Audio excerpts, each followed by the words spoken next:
যখন মাইয়েতকে কবরে শোয়ানো হয় তখন সে তাকে দাফন করে যাওয়া ব্যক্তিদের হাঁটার খসখস আওয়াজ শুনতে পায়।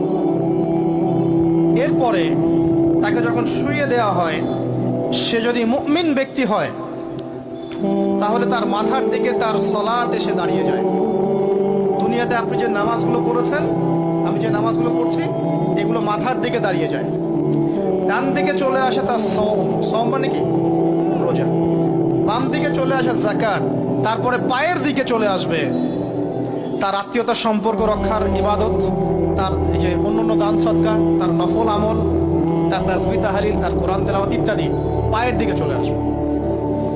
এখানে একটা হাদিস এসেছে, সূরাতুল মুলক যে ব্যক্তি রাতের বেলা তেলাওয়াত করবে, কোন সূরা ভাই?